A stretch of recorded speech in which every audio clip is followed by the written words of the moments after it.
우리 메시지 인사말입니다. 하나님이 우리 교회를 든든히 세우십니다. 인사하십시오.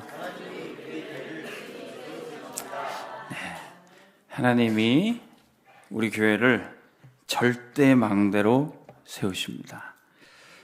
우리가 지금 계속 에베소서 말씀을 인도받고 있습니다. 에베소서에는 중요한 특징 3가지가 있어요. 첫 번째는 이 교회가 얼마나 귀한 축복인지 에베소서는 계속 가르치고 강조하고 있습니다.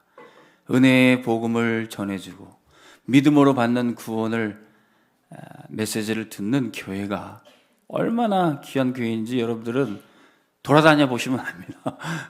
현장 가보시면 알아요. 우리 온빛교회 오직 이 강단에 복음의 말씀만, 진리만 선포되기를 간절히 소원합니다. 그 하나님의 이름으로 그리스도로 세워진 견고한 망대가 바로 교회예요. 이 교회에 들어오는 자마다 모든 재앙과 저주가 끝이 나고, 이 전에 오는 자마다 하나님의 살아계심을 체험하게 될 것입니다. 이 교회는 하나님의 망대, 피난처가 돼서 이 성전에 들어오는 자마다 살아나게 될 것입니다. 저는 그렇게 기도하고 있습니다. 하나님, 우리 온빛교회에 들어온 자마다 예수를 그리스도로 알고 하나님의 자녀 축복 누리게 하여 주옵소서. 그 견고한 망대가 바로 교회입니다. 그리고 또 에베소서의 두 번째 특징은 망대가 있으니까 이 교회를, 하나님 세우신 이 망대로 세우신 교회를 지키는 파수꾼이 필요해요. 여기에 늘 진리의 말씀이 있도록, 이 교회가 든든히 서도록 기도의 파수꾼이 필요한 것입니다. 이사야 21장 8절에 파수꾼이 사자같이 부르짖기를, 주여 내가 낮에 늘 망대에 서 있었고 밤이 새도록 파수한 곳에 있었더니. 지금 우리 온빛교회가 지금 이 주야로 기도하는 파수꾼의 사명을 감당하고 있습니다. 근데 어떻게 부르짖어 기도한대요? 사자같이. 여러분 사자같이 부르짖고 계십니까?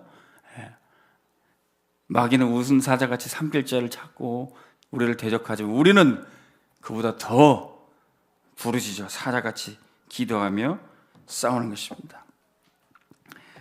교회에 하나님 부르신 목회자, 전도자, 중직자들이 다 이 망대 지키는 파수꾼들이에요. 그리고 또 에베소서의 3번째 특징은, 그럼 교회에 뭘 지켜야 되느냐? 진짜 교회가 교회 되는 것, 진짜 하나님의 성전이 든든히 서는 것은 전도와 선교로 세워진다는 거예요. 전도와 선교를 위한 3가지 뜰, 그걸 회복하라는 것입니다. 에베소서는 그 3번째 특징까지 얘기해 주고 있어요. 예수님이 헤롯이 지은 예루살렘 성전 가보니까 거기에 이방인들이, 외부의 사람들이 들어와서 하나님께 나올 수 있는 그 이 뜰이 장사하고 있었던 겁니다. 강도의 소굴로 만들어놨어요. 그리고 예수님이 분노하시면서 그걸 다 상을 엎으시고 뒤집어 엎으셨습니다. 너희가 만민이 와서 기도하고 만민이 와서 하나님 만나야 될 이 집을 이렇게 만들었구나. 예수님이 차라리 이 성전을 헐어버려라. 내가 사흘 만에 다시 세우겠다. 이렇게 말씀하셨어요. 이방인의 뜰, 전도와 선교를 놓친 교회는 무너질 수밖에 없습니다. 주님이 무너뜨리는 게 아니라 무너질 수밖에 없어요. 외부의 사람이 없이 그냥 우리끼리 잘 드리는 예배만 계속 있으면 어떻게 그 교회가 되겠습니까? 우리는 지난주에 새생명 축제 때 이렇게 앞자리에 탁 우리 새가족 분들을 모시고 예배 드렸습니다. 하나님은 교회가 이렇게 누구든지 와서 예배 드릴 수 있는 현장으로 열려지기를 원하십니다. 마태복음 21장에 보니까 거기 예수님이 이방인의 뜰을 청소하니까 21장 14절에 맹인과 저는 자들이 성전에 예수께 나오니 고쳐주시니, 거기에 치유의 역사, 치유의 뜰로 회복되는 겁니다. 또 어떤 일이 벌어집니까? 거기에 15절에 성전에서 소리질러 호산나 다윗의 자손이여 하는 어린이들을 보고 어린아이들이 하나님을 찬양하고 높여드리고 경배를 드려요. 아이들이, 렘넌트들이 회복되는 현장이 되는 겁니다. 이렇게 3가지 뜰이 회복된 교회는 절대로 무너지지 않고 주님이 든든히 세우시는 교회가 됩니다. 오늘 말씀 통해서 하나님이 우리 교회를 어떻게 절대 망도로 세우시는지 여러분 세 가지로 정리해 보시기를 바랍니다. 첫 번째, 주님이 절대로 망도로 세우시는 교회는 그리스도 안에서 가까워진 237 사람들이 모입니다. 지금 우리 교회 보십시오. 우리 아프리카 형제들과 우리 중국인 제자들 그리고 우리 탈북민들이 함께 어우러져서 예배드리고 있습니다. 처음에는 피부색이 다르니까 좀 낯설고 같이 있기도 조금 불편하기도 했었어요. 제가 작년에는 선교대회 아프리카 형제 데리고 같이 숙소도 잡고 잠자면서 같이 선교대회 참석했는데 첫날 밤 같이 잘라니까 좀 그렇더라고요. 좀 이렇게 체치도 우리랑 다르고 양말 벗었더니 양말이 발밑이 하얘가지고 이상해 보이긴 하더라고요. 근데 하룻밤 같이 자니까 너무 가까워졌어요. 우리 중국이란 나라는 또 가깝기도 하지만 먼 나라, 대립도 있고요, 정치적인 문제도 있고요, 그렇습니다. 그런데 그리스도 안에서 가까워졌어요. 우리 탈북민들은 분명히 우리랑 핏줄은 같고 같은 동포지만 뭔가 모르게 다른 부분이 있어요. 그러나 그리스도 안에서 우리 237 모든 민족들이 가까워질 수 있습니다. 그런데 우리에게 보내주신 이 다민족 제자들을 종교와 율법으로는 절대로 살릴 수가 없어요. 절대 불가능한 일입니다. 11절 말씀 보십시오. 그러므로 생각하라. 너희는 그때 육체로는 이방인이요 손으로 육체에 행한 할례를 받은 무리라. 칭하는 자들로부터 할례를 받지 않은 무리라. 칭함을 받은 자들이라. 우리가 에베소 교회의 배경을 수시로 계속 생각해야 됩니다. 에베소 교회가 어떤 상황인지. 이 에베소 지역은 소아시아, 지금의 터키, 튀르키의 서부 해안에 있는 항구 도시입니다. 그래서 거기에 교통과 상업, 무역이 발달했기 때문에 많은 다민족들이 다니는 곳이었어요.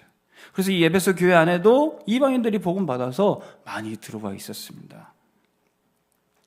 이 에베소가 마치 지금 우리나라도 이 서부 해안에 있는 이 인천이라는 도시에 우리가 살고 있잖아요. 이 인천도 많은 다민족들이 또 외국인 노동자들 또 외국 사람들이 많이 다닙니다. 그래서 세계복음하기 너무 좋은 도시예요.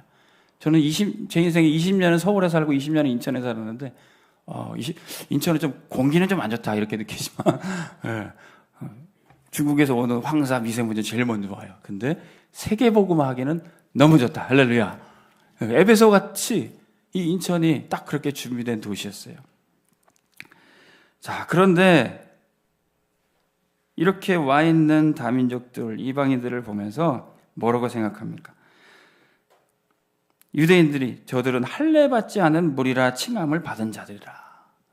이런 생각, 율법과 종교의 눈으로 저 다민족이 예수는 믿지만 할례를 안 받았어. 이런 율법과 종교의 눈으로 보면 절대 살릴 수 없다는 거예요. 할례가 무엇입니까? 창세기 17장 9절에서 11절 보면 하나님이 할례를 처음 허락하신 것은 아브라함과 그의 가족들이었습니다.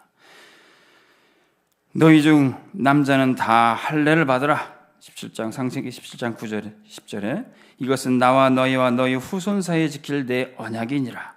너희는 보피를 베어라. 이것이 나와 너희 사이의 언약의 표징이니라. 하나님께 나아가려면요 피 언약이 있어야 돼요. 죄의 삭은 사망이기 때문에 희생 제사가 필요한데 양을 잡고 소 잡고 이 피 언약 가지고 하나님께 나갔습니다. 근데 사람들이 그 죄에 대한 무서움, 하나님을 거역하는 그 무서움을 모르니까 오늘 죄 지면 또 내일 양 잡으면 되지, 또 소 잡으면 되지. 그 죄에 대한 무서움을 모르게 됩니다. 그래서 하나님은 양 잡고 소 잡는 게 문제가 아니라 내가 죽어야 된다는 것을, 죄의 삭이 죽음이라는 것을 가르쳐 주시고 또 그 피 언약이 다른 곳이 아닌 하나님의 백성의 몸에 새겨지도록 이 할례를 허락하셨어요. 그리고 이 할례를 행한 백성이 하나님의 구원받은 백성이다라는 약속의 징표로 주셨던 겁니다. 그런데 사람들에게는 이렇게 힘들게 내가 견뎌온 것이 있다면 그것을 내가 이렇게 힘들게 했어, 공로의식을 갖게 됩니다. 유대인들한테 내가 이렇게 힘든 할례를 받았어, 그렇게 생각을 하니까 내가 이것 때문에 구원받아서 착각을 하게 되는 거예요. 종교적인 의식들이 바로 그렇습니다. 내가 이렇게 힘들게 금식했어, 내가 왕년에 이렇게 새벽 기도도 했어, 성경도 몇 독했어, 이게 자기도 모르게 공로의식으로 남게 되는 거예요. 유대인도 그런 의식을 갖다 보니까 나는 이렇게 할례 받아서 구원받은 사람이야. 이방인들을 보면서도 너는 할례 안 받았지, 우월감을 느끼고 바라보고 있었던 겁니다.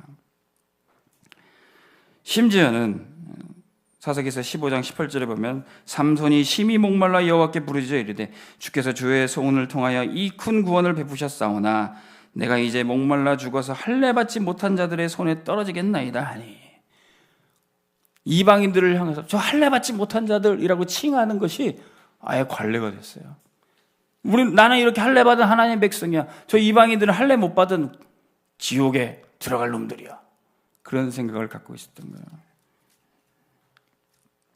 하나님은 이스라엘 백성들을 먼저 구원하시고 먼저 피 언약을 주시고 먼저 할례 받게 하신 것은 그로 말미암아 모든 세계와 열방계 민족들이 하나님께 돌아오는 것이 그 계획이었어요. 그런데 그 전도 선교를 놓치고 오히려 이방인들을 대적하게 됐다는 겁니다. 사울도 마찬가지였습니다. 내가 할례 받지 못한 자들이 와서 나를 죽일까 두려워하노라. 전쟁에서, 블레셋과의 전쟁에서 패하자 오히려 그런 블레셋 사람들의 손에 죽을 것을 두려워해서 스스로 자결하게 됩니다. 이 종교율법은 나도 살릴 수도 없고 남도 살릴 수가 없어요. 이방인들을 분리하고 대적하고 전도 선교는 꿈도 못 꾸는 겁니다. 창세기 34장에 야곱의 아들들도 그런 일이 있었습니다. 야곱에게는 12아들이 있었지만 딸 디나라는 딸이 있었어요. 근데 이 디나라는 딸이 밖에 다니다가 세겜이라는 이방 청년에게 겁탈을 당했습니다. 그러나 그 여인을 이 세겜이 끝까지 사랑해서 결혼하기를 원했어요. 그리고 이 세겜의 아버지 하몰이 야곱에게 가족들에게 찾아옵니다. 우리 아들이 이렇게 실수했으니 이제 혼인을 맺어줘야 되지 않겠느냐, 결혼하게 해달라, 그렇게 요청을 했어요. 근데 그때 야곱의 아들들이 할례 받지 않은 너희들에게 우리 여동생을 줄 수 없다, 너희 가족들이 남자들이 다 할례 받으면 결혼시켜주겠다, 그렇게 얘기를 했어요. 그러자 흔쾌히 그 하몰과 세겜의 집의 남자들이 다 할례를 받게 됩니다. 근데 밤중에 할례 받아서 움직이지 못하는 그 남자들을 야곱의 아들 중에 시므온과 레위가 가서 다 칼로 찔러서 죽이게 됩니다. 종교 율법은 전했지만 오히려 그것을 분쟁의 씨앗으로 대적하는 기회로 삼았던 거예요. 이처럼 종교 율법은 절대로 사람을 살릴 수가 없어요.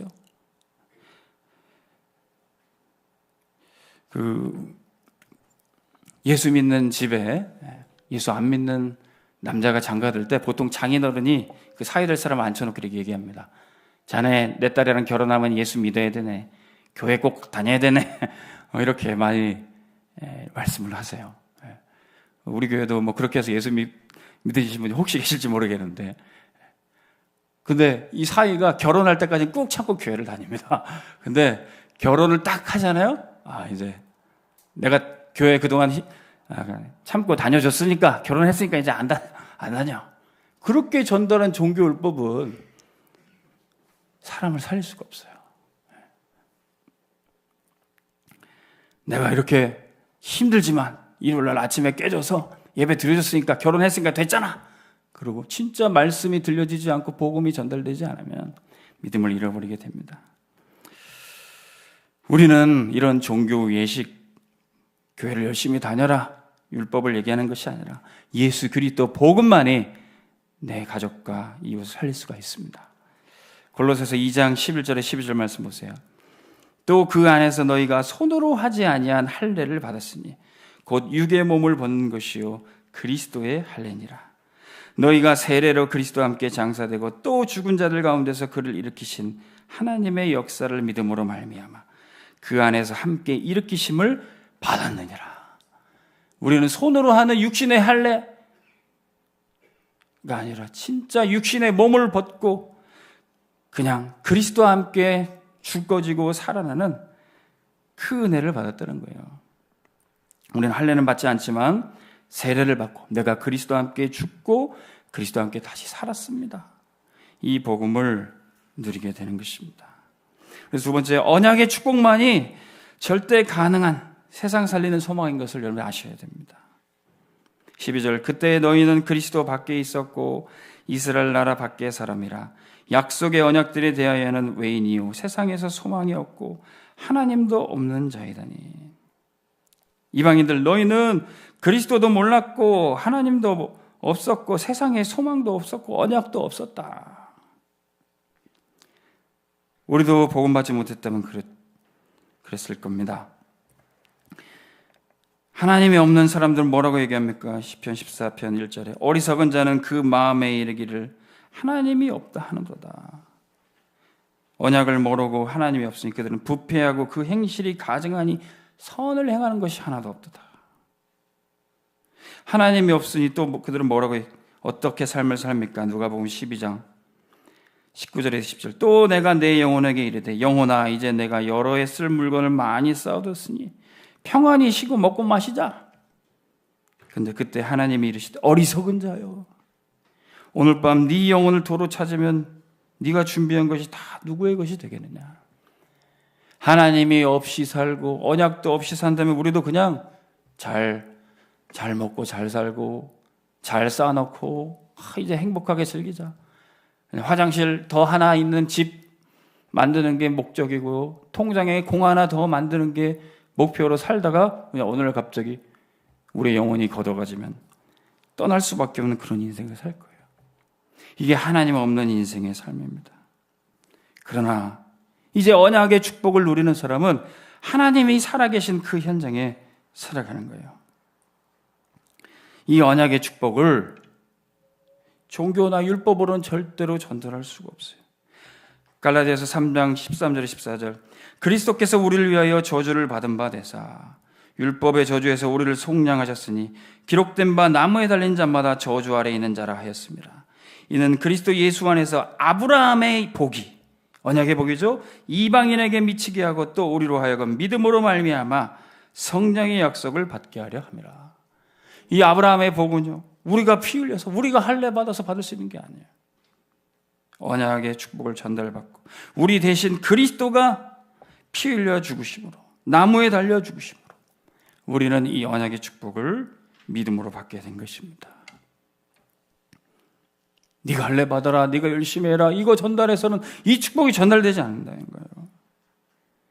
자, 그러면 이 아브라함은 이 언약의 축복을 어떻게 이방인에게 전달했는지 창세기 13장 14장에 보면 나와요. 창세기 13장 18절 아브라함의 마므레 상수리 숯불에 단을 쌓고 거기서 하나님께 예배했습니다.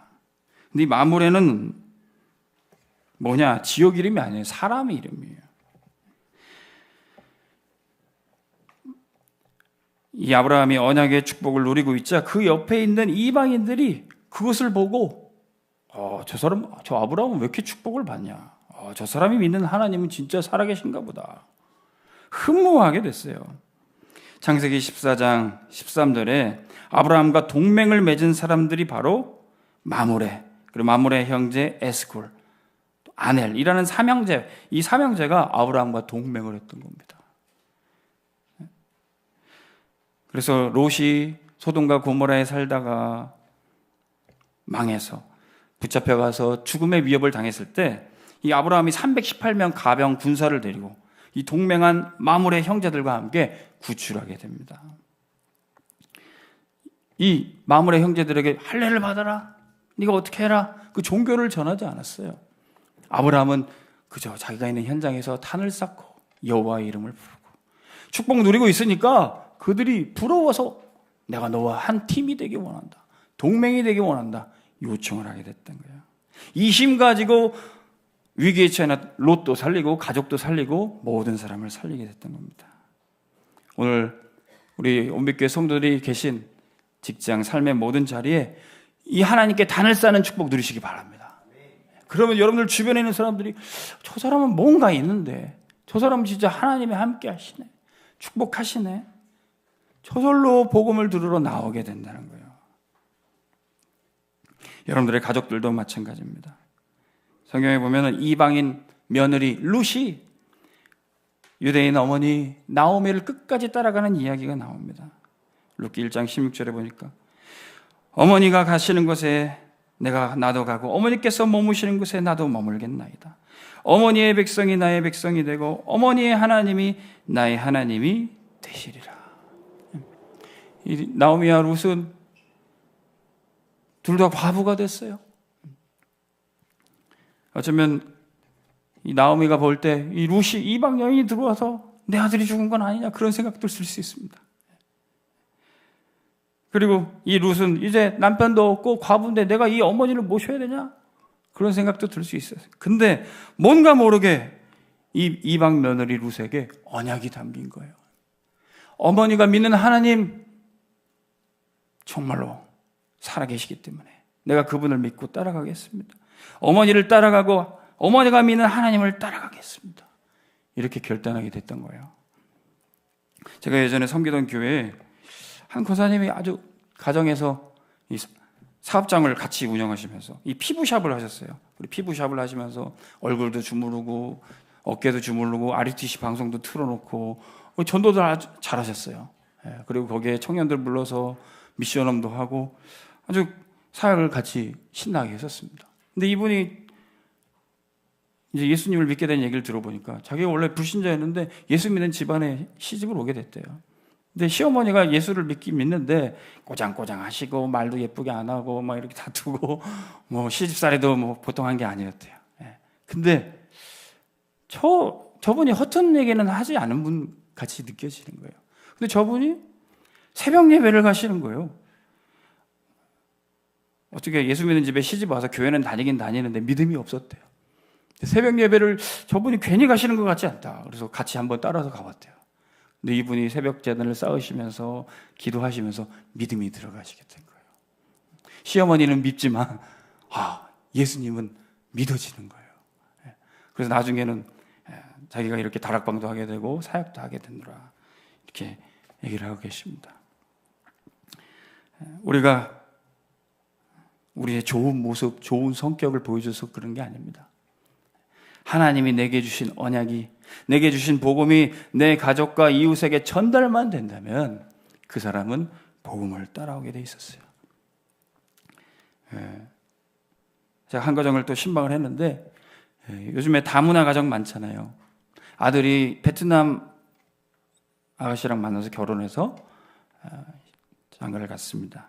근데 말이 안 통하고 언어가 안 통하고 문화가 다르니까 많이 다툼이 생겼어요. 그래서 어서 빨리 그 가정에 예배도 드리고 그 가정에 복음도 전해야 되겠다. 그 어머니 되시는 집사님이 요청도 하셨습니다. 그런데 다툼이 있고 분쟁이 있다는 얘기를 들었는데 하루는 그 아들이 죽었다는 소식을 들었어요. 그 와이프랑 다퉈서 막 운전을 급하게 해가지고 가다가 교통사고가 났다는 거예요. 그래서 너무 안타까웠습니다. 진작에 빨리 가서 복음 전하고 예배도 드리고 했었어야 되는데. 지금이라도 늦지 않았기 때문에 우리가 이제 베트남 아내분을 잘 복음으로 살리고 그 스라의 자녀 둘이 있기 때문에 잘 키워야 된다. 근데 이 집사님, 어머니 집사님 가운데 미움이 있는 거예요. 이런 며느리가 들어와서 이런 사건이 벌어지고 앞으로 또 아들 이름으로 된 집 하나도 있는데 그것도 주기도 싫고 그것도 막 다툼이 생기고 그러는 거예요. 그때 어떻게 권면해 드려야 되나? 그때 이 룻기 말씀을 드렸습니다. 지금 이렇게 아드님이 하나님 불러가셔서 가셨지만 우리 며느님과 그 스라의 자녀들을 여러분들 손주를 생각하셔야 돼요. 우리 집사님이 믿으신 그 하나님이 우리 며느님에게 이 다민족 다문화 가정에 꼭 언약으로 전달돼야 됩니다. 우리 주변에 보면 이렇게 다문화 가정이 많은데 깨어진 가정들이 많아요. 상처가 있는 가정들, 또 그 밑에 자라는 TCK들이 많이 있습니다. 하나님은 우리에게 그들을 살릴 수 있는 완전한 복음을 주셨습니다. 어떻게 살릴 수 있습니까? 하나님 나라의 절대 응답이 모든 나라와 민족을 살릴 수 있습니다. 13절, 이제는 전에 멀리 있던 너희가 그리스도 예수 안에서 그리스도의 피로 가까워졌느니라. 할렐루야. 나랑 멀리 살았던 다른 민족이고 피부 색깔도 다르고 말도 다릅니다. 그런데 그리스도 안에서 그 피로 가까워졌다는 거예요. 이게 세계복음화 누리는 절대 망대된 교회가 누리는 축복입니다. 어떻게 하나님 나라가 우리에게 임합니까? 예수님이 항상 어느 현장에 가든지 이 말씀하셨어요. 회개하라. 천국이 너에게 가까이 왔느니라. 하나님 나라가 먼 게 아니라 바로 이곳에 임하였느니라. 우리에게도 말씀하시죠. 너희도 어디든지 가면서 전파하라. 천국이 가까이 왔다. 하나님 나라가 가까이 와 있으면 다른 나라는 멀지가 않아요. 중국도 멀지도 않고 아프리카도 멀지 않습니다. 저도 우리 아프리카 형제들 보니까 내가 언젠간 아프리카 가겠지 계속 기도가 되어져요. 예. 전에는 아프리카가 먼 나라, 어휴 그 더운 나라 내가 왜 가. 예. 우리 중국 제자분들이 계속 생기니까 빨리 중국 지교회 하러 가야 되지, 캠프하러 가야 되지. 우리 전진 메시지님이 계속 반짝반짝한 눈으로 저를 계속 중국 가야 됩니다. 계속 그런 말씀을 주시는 것 같아요. 하나님 나라가 가까우면 세계의 열방과 민족이 멀지가 않습니다. 이들에게 우리는 율법이 아닌 종교가 아닌 오직 복음으로 살려야 돼요. 무엇입니까? 수고하고 무거운 짐진 자들아 다 예수님께로 오라. 예수님이 모든 열방과 민족을 쉬게 하시고 참된 안식을 주십니다. 세상의 모든 종교는 어려워요, 무거워요, 힘들어요.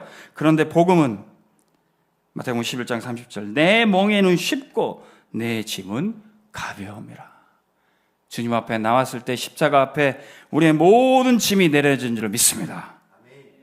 주 안에 있는 나에게 딴 근심이 있으랴.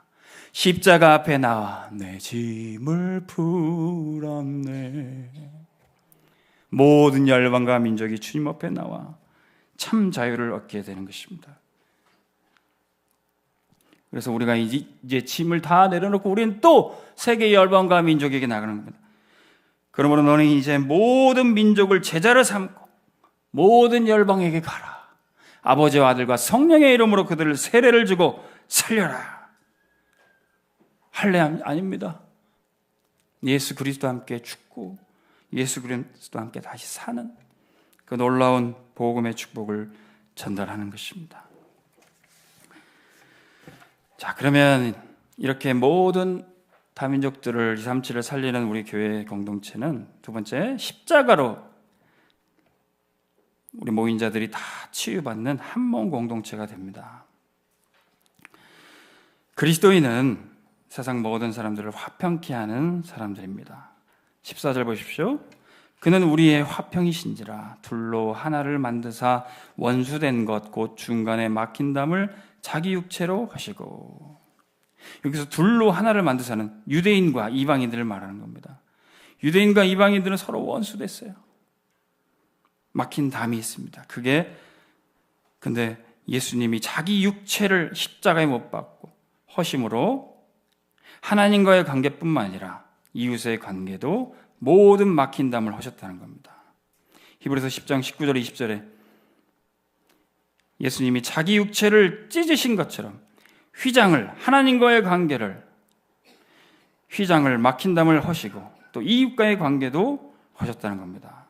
마가복음 12장 33절 우리가 하나님을 사랑하는 것 그 축복을 누리면 또 이웃을 자기 자신과 같이 사랑하는 것 이 축복도 누리게 되는 것입니다. 하나님 사랑, 이웃 사랑은요 마가복음 12장 33절 보세요. 우리의 전체로 드리는 모든 번제 모든 제사보다도 이게 낫다는 거예요. 하나님 사랑, 이웃 사랑을 우리가 누리면은 마가복음 12장 34절 보세요. 하나님 나라가 너에게 멀지 않도다. 하나님 나라가 임해 있는 것을 보게 된다는 겁니다. 그래서 구원받은 하나님의 자녀들은 어딜 가든지 화평케 하는 복을 누리게 됩니다. 산상수훈에서 주님 말씀하셨죠? 화평케 하는 자는 복이 있나니 그들이 하나님의 아들이라 일컬음을 받을 것이다. 15절 말씀 보세요.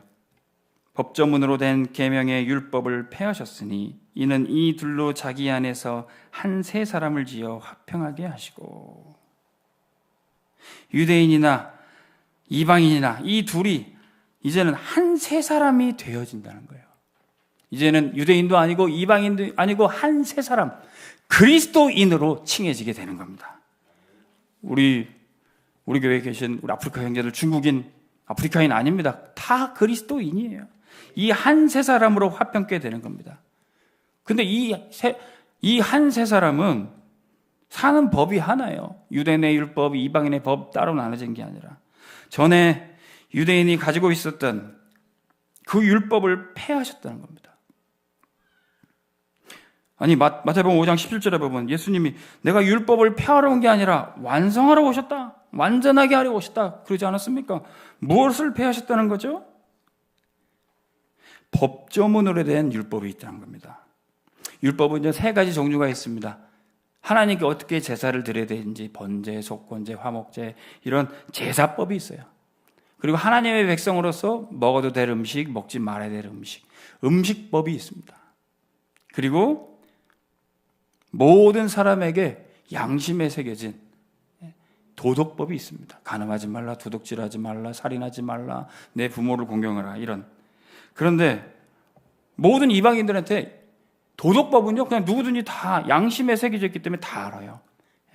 그런데 제사법, 음식법은 유대인만 알지 이방인들은 몰라요. 왜? 이거는 유대인들에게 10계명뿐만 아니라 613가지의 이 법조문이 있습니다. 근데 그런 제사법, 음식법들은 이방인들이 알 수 없는 그 법은 주님이 다 폐하셨다는 거예요.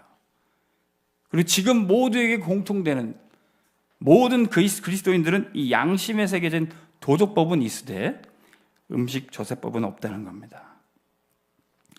히브리서 10장 8절에 10절 보세요. 위에서 말씀하시기를 주께서는 제사와 예물을 번제와 속죄제는 원하지도 않고 기뻐하지도 아니하시니 이는 다 율법을 따라 드린 것이라. 그 후에는 말씀하기를 내가 하나님의 뜻을 행하러 왔나이다 하셨으니 그 첫째 것을 폐하고 둘째 것을 세우려 하십니다. 둘째 것이 뭡니까? 이 뜻을 따라 예수 그리스도의 몸을 단번에 들이심으로 말미암아 우리가 거룩함을 입었노라. 앞에 제사법, 음식법은 다 철폐하시고 이제는 예수 그리스도로 말미암아 거룩하게 되는 이 복음의 법을 우리에게 허락해 주셨다는 겁니다.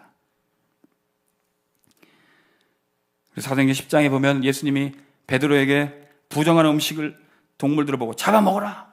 베드로는 저는 이거 못 먹습니다.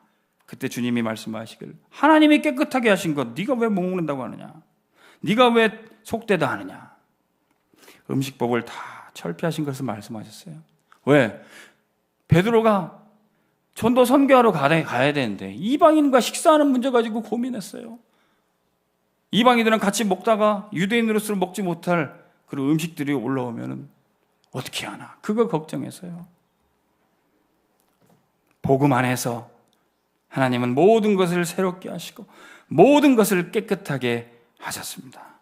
고린도후서 5장 17절 그런즉 누구든지 그리스도 안에 있으면 새로운 피조물이라. 이전 것은 지나갔으니 새 것이 되었도다. 그래서 이제는 우리 못 먹는 음식이 없잖아요. 보신탕도 잘 먹고요. 그런데 그리스도 안에서 다 회복되고 정결하게 된 것입니다. 여기서 고린도후서 5장 17절에 보면은 새로운 피조물, 새 것이 되었다. 이게 보면 영어 성경에 보면 새로운 피조물이 new race, 인종, 새로운 인종이 됐다는 거예요. 우리는 더 이상 황인종, 흑인종, 백인종도 아니고 그리스도 안에서 새로운 인종이 나왔는데 그 한 세 사람,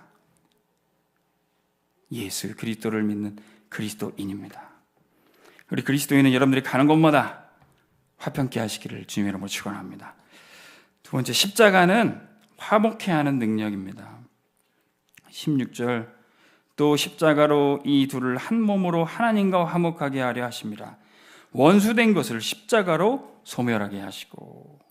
한 몸이 되려고 그러는데 그래도 껄끄러운 것, 그래도 원수된 것. 근데 그것이 십자가로 다 소멸된다는 것이죠. 예수님이 십자가 달리시면서도 자기를 찌르고 핍박하는 그들을 위해 기도하셨습니다. 그리고 우리에게도 미리 말씀하셨어요. 마태복음 5장 43절 44절. 네 이웃을 사랑하고 네 원수를 미워하라 했던 것을 너희가 들었으나 나는 너희에게 이르노니 너희 원수를 사랑하며 너희 박해하는 자를 위하여 기도하라. 원수까지 살릴 수 있다면 다 살릴 수 있어요. 십자가는 그런 능력이 되는 겁니다. 심지어는 우리가 하나님께 예배하러 예물을 드리러 왔을 때 형제와 대립했던 다툰 것이 생각나거든. 마태복음 5장 24절에 예물을 제단 앞에 두고 먼저 가서 형제와 화목하고 그에 와서 예물을 드리라. 예배 드릴 때 형제와 불화하는 것이 장애가 된다면 그것부터 풀어나는 거예요. 저도 사역하다가 제일 마음에 이렇게 집중 못하게 하는 게 집사람이랑 싸웠다는 겁니다. 집사람이랑 집에서 다투고 나오면 사역이 안 잡혀요. 그래서 밖에서라도 전화합니다. 여보, 내가 잘못했어. 예. 마음에 뭔가 불편한 짐이 있으니까 사역하는 것도 어렵더라고요. 오늘 여러분들이 하나님 앞에 예배 나올 때 방해되는 마음의 짐이 있으십니까? 여러분들이 관계 속에서 풀 수 있다면 푸시고 하나님 앞에 다 내려놓고 자유케 되기를 주님의 이름으로 축원합니다. 성령의 역사는 우리에게 참된 평안을 주세요. 17절 또 오셔서 먼 데 있는 너희에게 평안을 전하시고 가까운 데 있는 자들에게는 평안을 주시니. 가까운 유대인이나 멀리 있는 이방인이나 다 평안을 주시는 거예요. 세상에는 왜 문제와 사건, 왜 복잡하고 혼잡하게 된 것이 생겼습니까? 창세기 11장에 바벨탑을 지으며 하나님을 대적했던 인류에게 하나님이 심판하시기를 그들이 언어가 혼잡되고 나라 민족이 그때부터 나눠지게 됐던 거예요. 온 지면에 창세기 11장 9절에 보니까 그러므로 그 이름을 바벨이라 하니 여호와께서 거기서 온 땅의 언어를 혼잡하게 하셨느니라. 그리고 그들을 온 지면에 흩으셨더라. 이 바벨탑의 문제가 어디서 치유되고 회복됐습니까? 마가다락방에서 했어요. 사도행전 2장에 그들이 다 성령의 충만함을 받고 성령의 말하게 하심을 따라 다른 언어들로 말하기 시작하니라. 그 마가다락방의 현장에서는 다른 언어들로 말씀을 선포하고 기도해도 전혀 혼잡하지가 않았어요. 지금 우리 온빛교회 이제 예배 드리실 때 보면 영어로도 동시통역하시고 중국어로 통역하시는데 하나도 혼잡하지 않으시죠? 너무도 평안하게 우리는 예배를 드립니다. 그 성령께서 역사하시는 곳이기 때문에 그래요. 똑같은 한국말을 해도 말이 안 통하면 막 복잡하고 짜증나고 그러는데 다른 나라 말인데도 하나도 혼잡하지 않고 평안한 거예요. 하나님이 하시는 역사가 그렇습니다. 우리는 또 본본 메시지 들어보면은 영어 통역 나오고 어제는 뭐 유럽 집회다 보니까 프랑스 통역도 나오고 막 전혀 복잡하지 않고 오히려 통역이 좀 있어야 메시지가 더 잘 들리는 것 같아요. 예. 저희도 우리 교회도 가능하면 이제 앞으로 세계복음화 하는 교회이기 때문에 강단에서 동시 통역이 필요하지 않을까. 우리 성도님들이 다 준비되시면 또 그런 시간도 가져야 될 줄로 믿습니다. 전혀 혼잡하지 않고 오히려 메시지에 집중되게 됩니다. 왜 그렇습니까? 18절 보세요. 이는 그로 말미암아 우리 둘이 유대인이나 이방이나 237이 다 한 성령 안에서 아버지께 나아감을 얻게 하심이라. 에베소 4장 3절 평안에 매는 줄로 성령이 하나 되게 하신 것을 힘써 지키라. 성령께서 역사하시면 하나도 복잡하지 않고 평안하게 인도받을 수 있습니다. 하나님이 절대 망대로 세우시는 교회는 그런 축복을 누립니다. 세 번째, 성삼위 하나님이 세우시는 서밋 교회가 절대 망대예요. 성도는 한 가족이며 천국 시민입니다. 19절 그러므로 이제부터 너희는 외인도 아니요 나그네도 아니요 오직 성도들과 동일한 시민이요 하나님의 권속이라. 권속이란 말 어려운 단어일 수 있는데 식구, 가족이란 뜻이에요. 같이 먹고 같이 살고 같이 누리는 가족입니다. 누가 가족입니까? 마태복음 12장 50절 하늘에 계신 하나님 아버지 뜻대로 하는 자가 우리의 형제요 자매입니다. 어찌 보면은 피를 나눈 형제보다도 멀리 있는 우리 친척보다도 함께 예배드리고 함께 매주 만나는 우리가 더 가까운 사이예요. 여러분들 자식보다도 옆에 있는 우리 교육자들이 여러분들에게 든든한 버팀목이 될 수도 있습니다. 초대교회가 그 축복을 누렸던 거예요. 믿는 사람이 다 함께 있어 서로 같이 날마다 떡을 떼고 서로의 필요를 따라 나눠주고 하나님을 찬미하고 날마다 모이기에 힘썼다는 겁니다. 이게 가족들이 누리는 축복이에요. 우리 이번에 우리 아프리카 형제들을 돕고 또 지속적으로 아프리카 선교하기 위해서 우리 송도 지역에 계신 중직자분들이 아프리카 후원회를 세우셨다고 들었습니다. 하나님이 그리스도 안에서 한 가족 된 우리 아프리카 형제들을 여러분 지속적으로 살리는 귀한 응답의 발판 되시기 바랍니다. 우리는 이 땅에 살지만 이 땅에 영원히 사는 것이 아니라 진짜 소속은 하늘나라 천국 시민권을 갖고 있습니다. 그래서 주님 다시 오실 날 그날을 기다리며 우리를 하나님 나라로 이끄실 것을, 그래서 진짜 우리 소속은 어느 나라도 아니고 하나님 나라 소속입니다. 그래서 우리 교회는 두 번째 말씀의 터 위에 복음의 기초로 성전이 건축됩니다. 20절 너희는 사도들과 선지자들의 터 위에 세우심을 입은 자라 그리스도 예수께서 친히 모퉁이 돌이 되셨느니라. 사도들과 선지자들을 통해서 주신 그 말씀, 그 말씀의 터 위에 그리스도가 머리 되시고 그리스도의 복음 위에 세워진 게 바로 교회입니다. 근데 이 교회와 성전은 고린도전서 3장에 보니까 하나님의 동역자들이 하나님의 밭으로 하나님의 집으로 함께 일구고 세워나간다는 것입니다. 그래서 누구 한 사람이 하는 게 아니라 우리가 다 하나님의 사람들이 목회자와 중직자와 전도자들이 다 협력해서 이 밭을 일구고 이 터를 닦고 이 집을 세운다는 거예요. 근데 어떻게 해야 돼요? 고린도전서 3장 10절에 내게 주신 하나님의 은혜를 따라 지혜로운 건축자와 같이 터를 닦아두매 다른 이가 그 위에 세우나 각각 그 위에 세울까를 조심할지니라. 저는 요즘에 이 강단에 설 때마다 굉장히 조심스럽습니다. 우리 김대현 목사님 통해서 이 사역하셨던 이 현장과 이 강단에 누가 되지 않도록 하나님이 하시는 역사를 그대로 이어갈 수 있도록 주님 인도하여 주옵소서. 날마다 기도하는 마음으로 씁니다. 바울이 사역했던 교회에 항상 또 다른 사역자가 와서 또 그 사역을 이어가고 또 그 교회를 이어갔습니다. 6절에 보니까 바울이 복음의 씨앗을 심었고 아볼로는 물을 주었고 그러나 그 모든 것을 행하시는 이가 하나님이시라는 거예요. 하나님이 자라게 하시고 하나님이 열매 맺게 하신다는 겁니다. 하나님께서 우리 온빛교회 그렇게 복음 사역을 이끌어 나가실 줄로 믿습니다. 근데 항상 우리가 기억해야 될 것은 우리가 하는 사역뿐만 아니라 우리 후대 또 차세대 지도자가 일어날 것을 위해서 준비해야 됩니다. 바울도 항상 그것을 생각했어요. 바울이 항상 사역했던 곳에 그의 영적인 아들 디모데를 보내면서 이야기합니다. 고린도전서 4장 17절 이로 말미암아 내가 주 안에서 내 사랑하고 신실한 아들 디모데를 너희에게 보내노니 그가 너희로 하여금 그리스도 예수 안에서 나의 행사하고 내가 각자 각 교회에서 가르치는 것을 생각나게 하리라. 교회는 이 말씀의 터 위에 세워지는데 이 말씀 운동의 흐름이 있습니다. 하나님이 전에 세우신 전도자를 통해 주신 말씀, 그리고 지금 세우신 주의종을 통해서 주시는 그 말씀의 흐름이 전혀 다른 흐름이 아니라 이어진다는 거예요. 생각나게 하시리니.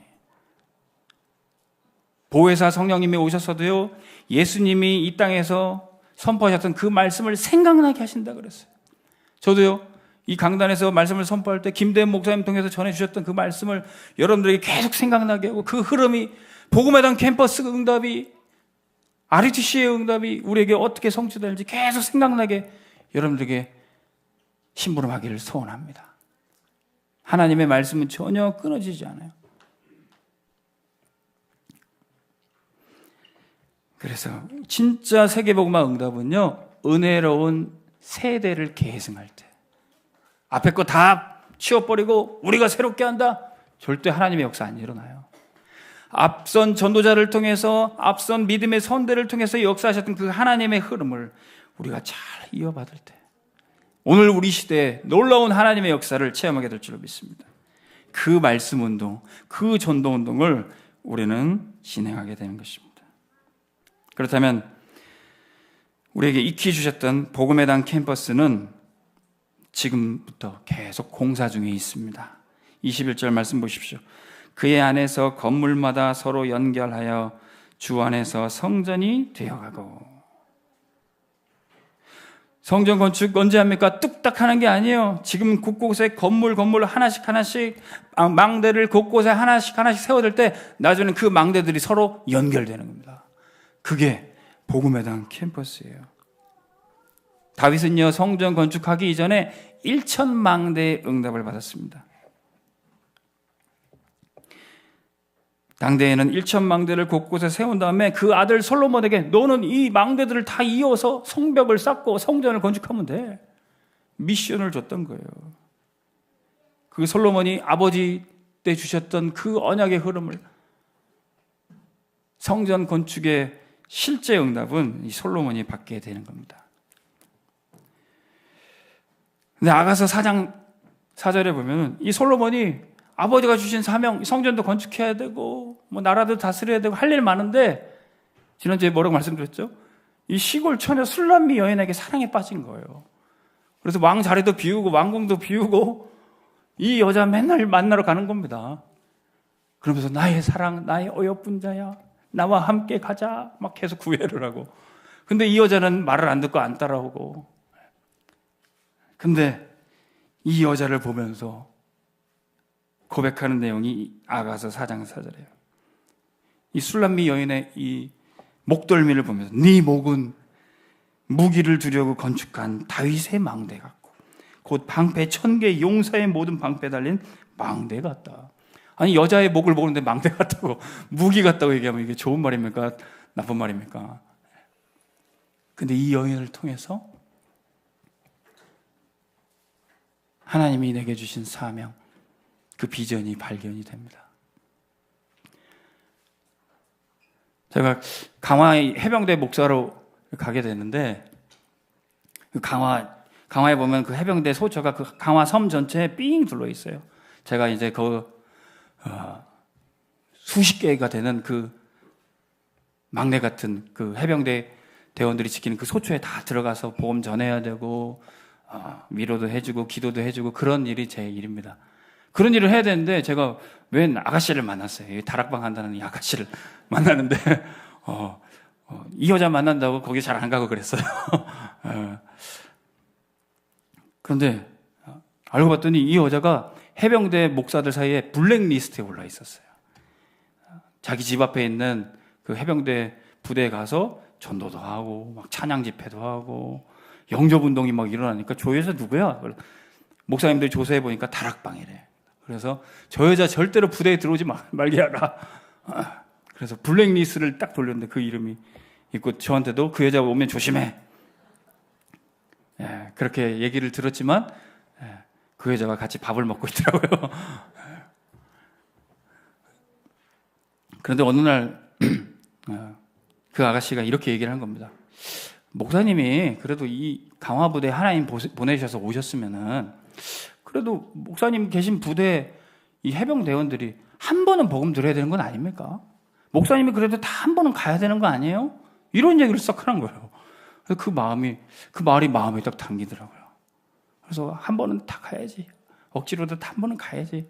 우리 기도도 하는데 한 번은 다 가야 되는데 저기 강화도에 딸린 섬, 저 주문도니 말도니 이런 섬은 배 타고 가야 되니까 가기가 너무 어려워요. 근데 한 번은 부대장님이 목사님 헬기 타고 한번 순찰하시죠. 헬기도 한번 다 돌게 하시고, 한 번은 크리스마스 때 새벽성을 돌게 하시는데 하루 그 밤새도록 그 부대 그 소초들을 다 돌게 하시더라고요. 나중에 거기서 만난 그 부사관 형제가 한 명 있었는데 나중에는 전역했는데 그 합동주 교회에서도 만났어요. 1년 동안 같이 또 제자로 삼아서 같이 청년 사역도 했는데 귀한 만남이 거기 있었습니다. 내가 있는 곳에 한 번은 복음 듣게 해야 된다. 이 메시지가 나한테 담기니까 하나님이 나를 보내시는 현장에 꼭 복음 말할 수 있도록 인도해 주시더라고요. 오늘 저와 여러분들이 하는 캠프, 지교회, 다락방은 지금 하나님의 망대를 세우시는 응답인 줄 믿으시기 바랍니다. 우리 교회가 지금 하는 캠프, 지교회가 나중엔 다 연결이 돼서 복음의 당 캠퍼스로 일어나게 될 줄로 믿습니다. 22절 말씀 보세요. 너희도 성령 안에서 하나님이 거하실 처소가 되기 위하여 그리스도 예수 안에서 함께 지어져 가느니라. 하나님이 세우시는 교회는 성령 안에서 하나님의 처소로 그리스도 안에서 지어지고 있습니다. 성삼위 하나님이 짓고 계시는 거예요. 다윗이 하나님께 은혜 받아서 하나님의 처소를 내가 짓게 해주세요. 그리고 내 아들 솔로몬이 이것을 완성하게 해주세요. 기도해서 된 게 아니라 사도행전 7장 49절 50절에 보십시오. 주께서 이르시되 하늘은 나의 보좌요 땅은 나의 발등상이니 너희가 나를 위하여 무슨 집을 짓겠느냐. 나의 안식할 처소가 어디냐. 이 모든 것이 다 내 손으로 지은 것이 아니냐 한가 같으니라. 우리가 어떻게 주님의 성전을 짓습니까? 우리가 어떻게 복음의 당을 짓습니까? 하나님이 짓고 계신 줄로 믿습니다. 우리는 미션 주신 대로 다락방하고 캠프하고 그것이 망대로 세워지게 될 것입니다. 결론의 말씀, 이제는 하나님이 절대로 망대로 세우신 교회에 여러분들은 237 살리는 절대 파수꾼인 줄 믿으시기 바랍니다. 우리 교회 안에 오직 복음만 선포되도록 세속의 물결이 들어오지 않도록 전도 선교 중심을 놓치지 않도록 여러분들 기도하며 파수꾼으로 지키시기 바랍니다. 그러면 우리가 가는 현장마다 사람들이 치유받고 살아나는 영적 의사의 사명을 우리가 감당하게 될 것입니다. 그럼 우리는 앞으로 이 교회가 어떻게 될 것인가? 미래 걱정, 경제 걱정 할 필요 없이 하나님이 잘 지어놓으신 복음의 당 캠퍼스를 응답받게 될 것입니다. 오늘 이 찬양 하시면서 우리 함께 기도하겠습니다. 하나님이 함께하는 교회, 주의 손이 역사하시는 교회 함께 찬양하겠습니다.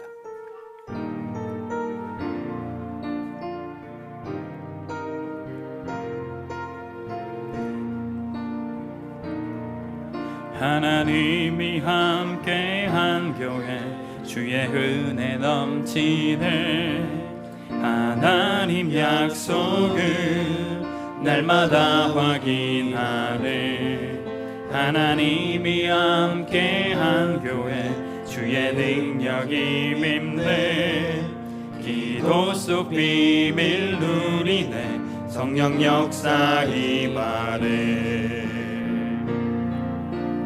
응답의 문이 열려 빛 비추네. 말씀이 성취되네. 그리스도의 비밀 함께 누릴 제자 일어나. 일평생 연장 증인 되네. 주의 손이 함께하는 교회, 주의 능력 있네.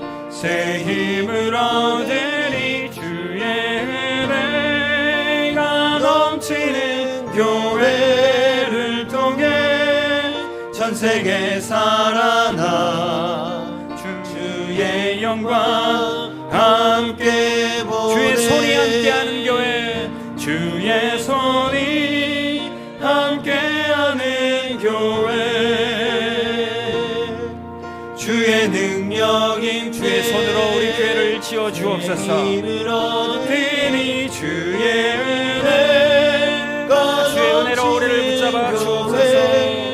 통해 전 세계 살아나 주의 영광